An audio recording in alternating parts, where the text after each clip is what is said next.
A mudança climática está afetando todas as populações de todo o mundo, mas principalmente as mais vulneráveis.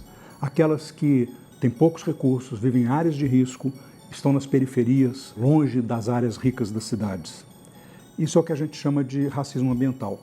Este é o cenário que o Entrevista Brasil, Tempo Presente, vai analisar a partir de agora.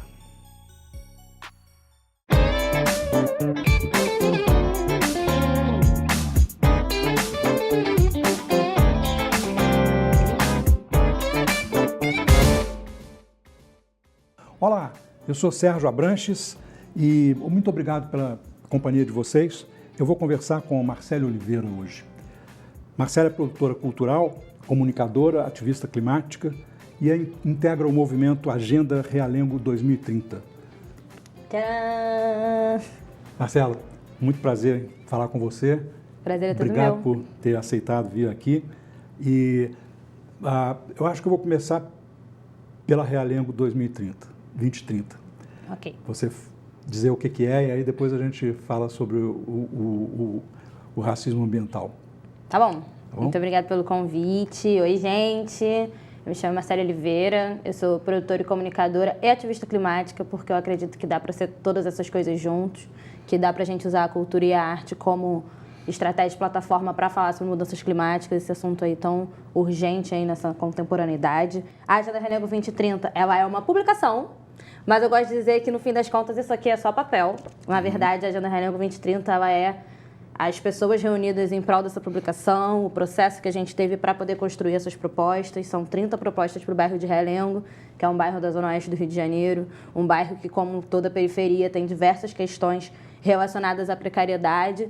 E a gente, na Agenda Realengo 2030, fala muito sobre memória, porque a gente acredita que tem uma coisa relacionada ao entendimento do encantamento de cada território, que não pode ser esquecida e que, se depender da grande mídia, se depender, enfim, das informações que a gente acha na internet, a gente sempre vai achar que aquele lugar lá longe é quente, é perigoso e não tem nenhuma história para contar. E a gente pensa diferente. Então, a Agenda Realengo 2030, além de falar de Objetivos de Desenvolvimento Sustentável, enfrentamento ao racismo ambiental, contar a luta de Realengo relacionada ao Parque de Realengo Verde, que a gente vai falar mais daqui a pouco, também parte dessa ideia de contar a história de Realengo por outra perspectiva, pela perspectiva do sonho, da memória, das coisas que a gente lembra e das coisas que a gente não lembra, mas que a gente gostaria de sonhar para aquele lugar. Então, eu gosto de falar e de pensar que a Agenda Realengo 2030, ela é uma estratégia de sobrevivência, sabe? Para quando você pesquisar Realengo no Google, não aparecer só informações sobre uma tragédia que teve lá no bairro em 2011, ou sobre problemas relacionados a saneamento básico, precariedade,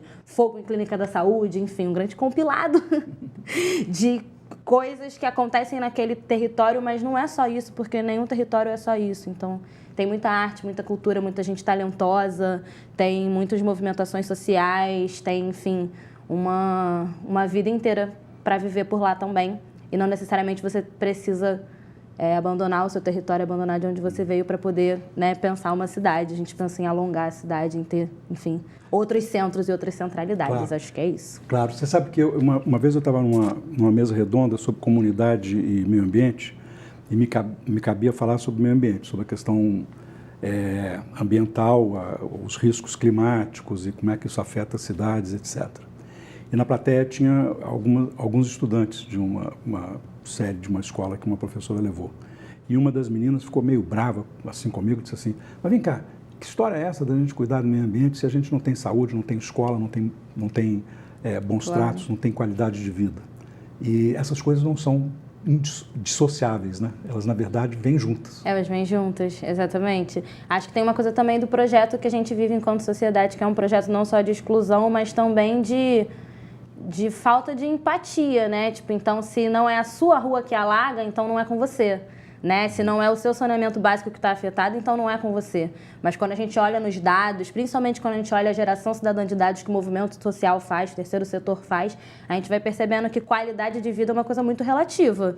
E qualidade de vida vai mudando muito conforme você vai realmente entrando para a cidade, porque esse lugar que a gente chama de centro, zona sul aqui no Rio de Janeiro, é a menor parte da cidade. A cidade está inteira em outro lugar, está na Zona Oeste, está na Baixada Fluminense. E aí você vê uma série de negações de direitos né, para essas pessoas, essencialmente pessoas pretas, e aí você vai falar de mulheres, vai falar de crianças, e aí se você vai para povos originários, comunidades quilombolas, né, você vai vendo aí muito sobre racismo, sobre negação de direitos e sobre uma proibição generalizada da possibilidade de ter uma qualidade de vida real, um ar para respirar, uma água para beber. Parece muito simples quando a gente está sentado quietinho dentro da nossa casa, mas na verdade é muito complexo. E é por isso que a gente fala hoje de racismo ambiental com tanto propriedade, eu acho, porque o racismo ambiental, a justiça climática começaram a ser termos que podem abranger toda essa violação do direito de poder viver, de poder sonhar, de poder, né, ter um futuro possível, porque nesse momento o nosso futuro está sendo negado. E aterriza no chão, né, Marcele, e mostra como funciona o racismo estrutural, né? Quando você põe ele na comunidade, no ambiente, associa com a questão da justiça, mostra que é um pedaço da cidade que vive sob o manto da invisibilidade e da negação de direitos, fica muito mais claro para todo mundo o que é o racismo como um todo, né? Sim, e não é uma novidade, né? Não é como se a gente estivesse falando agora uma coisa que ninguém nunca imaginou. Todo mundo sempre soube dessa lógica, dessa cidade invertida, desse centro que é no canto, dessas milhares de pessoas que ficam atravessando a cidade numa condição de mobilidade urbana super precária. Então, enfim, a Agenda Realengo 2030, ela faz parte de uma metodologia, na verdade, que é da Casa Fluminense, que é uma organização super importante, assim, nesse olhar para a cidade metropolitana e para a qualidade de vida de todas as pessoas em todas as extremidades dessa metrópole. E aí existem agendas locais em diversos outros territórios. Tem em Magé, em Queimados, em Japeri, em Santa Cruz. Isso que eu ia te perguntar. A articulação... É uma grande rede, que é de juventude, mas que, enfim, envolve pessoas interessadas em pensar essa perspectiva de um futuro que constrói no presente, sabe?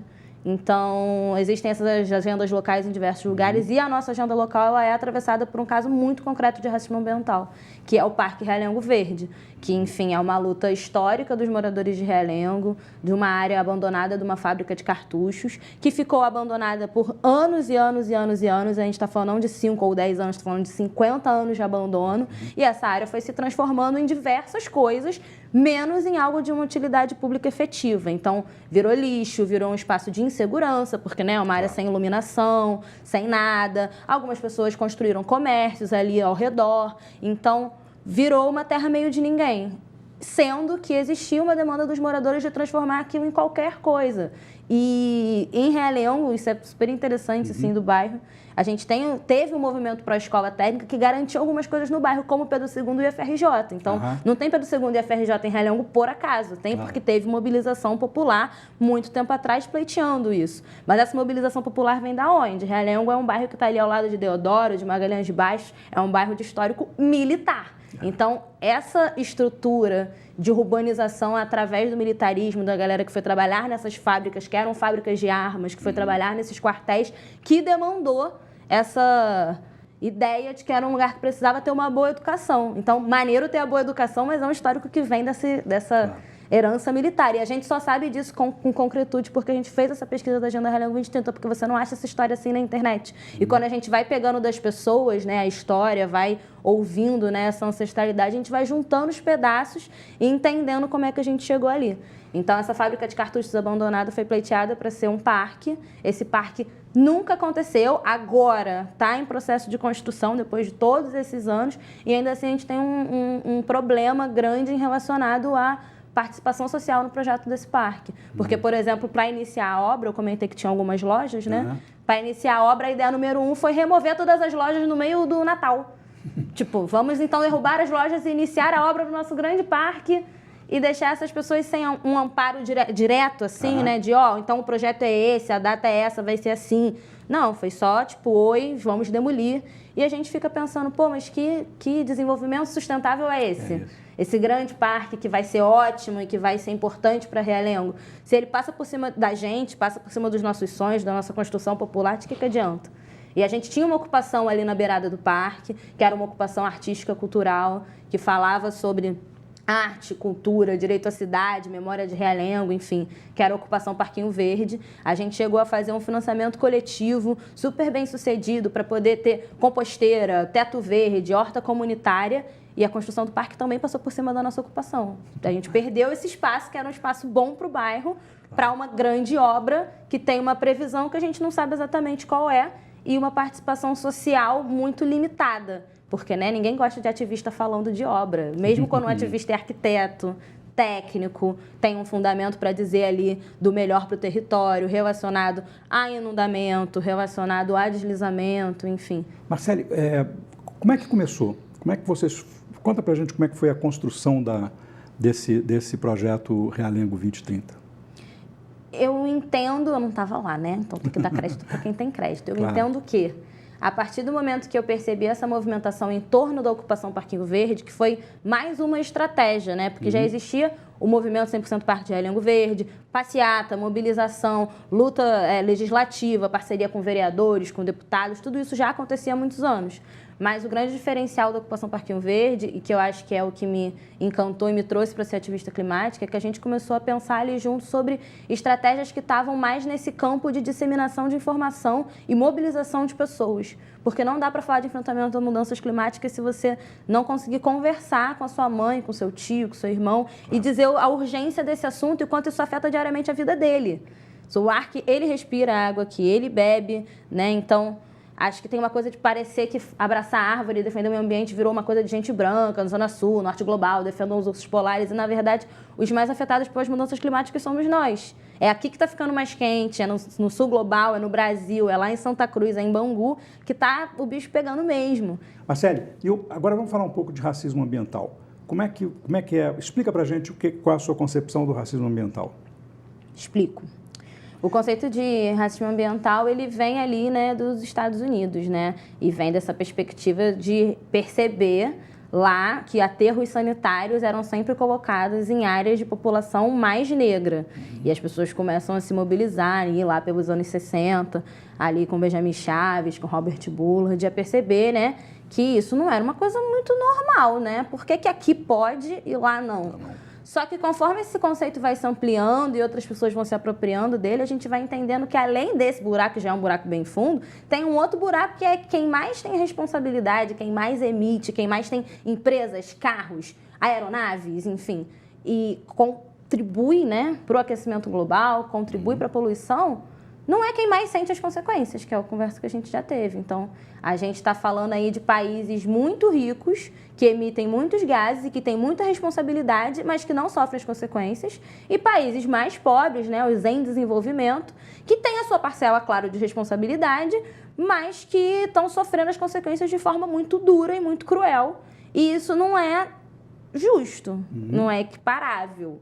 Então, o racismo ambiental começa nessa perspectiva de perceber que, além de você ter uma diferença entre norte e sul global, as pessoas que estão mais sofrendo são justamente essas pessoas que foram retiradas dos seus lugares. Então, quando a gente fala de povos originários, de comunidades quilombolas, quando a gente fala de áreas periféricas, a gente está falando de pessoas que sabiam coexistir com o meio ambiente de forma adequada e sem destruí-lo, e foram cooptadas por esse sistema que a gente vive, que é um sistema criado.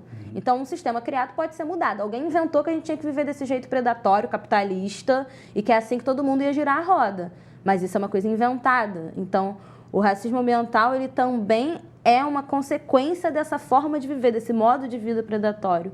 E ele vem se tornando uma ferramenta importante para a gente poder pautar as injustiças que a gente vive no dia a dia na periferia. Então, o conceito veio desse lugar, racismo ambiental, por quê?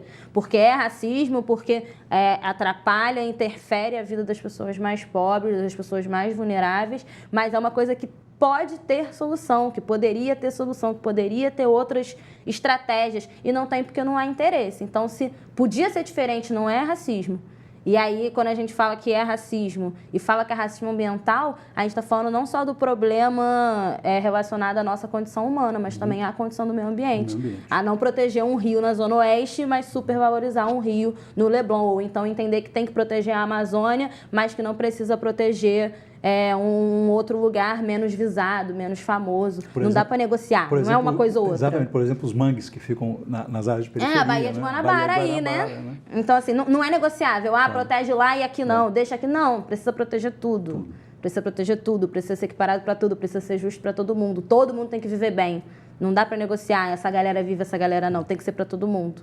Bom, infelizmente, Marcelo, nosso tempo está acabando, mas essa conversa não acaba de jeito nenhum, né? E se ela acabasse, a gente acabava junto, porque nós estamos falando de uma ameaça existencial para a humanidade. A mudança climática não vai poupar ninguém, mas vai tratar muito mais duramente os mais vulneráveis. né? E é por Total. isso que a gente precisa de falar sobre justiça climática. É verdade. A gente sempre pensa que justiça é sobre reparação. Não adianta falar de justiça se for para partir de agora para frente. Tem que olhar para trás, essa sequência de erros, de negações, né, de decisões, e começar a pensar um outro modelo de sustentabilidade, de sociedade, enfim. E que enfrentar o racismo ambiental é uma luta de todo mundo, é uma luta coletiva e que só vai conseguir, né, ir para frente se a gente se mobilizar de forma integral, pensando sobre justiça, pensando sobre reparação, pensando sobre possibilidade de ter um futuro e de continuar sonhando numa cidade melhor. Porque, no fim das contas, isso não é pedir muito, isso é pedir o básico. É problema de todos nós, não só de alguns, é de todos.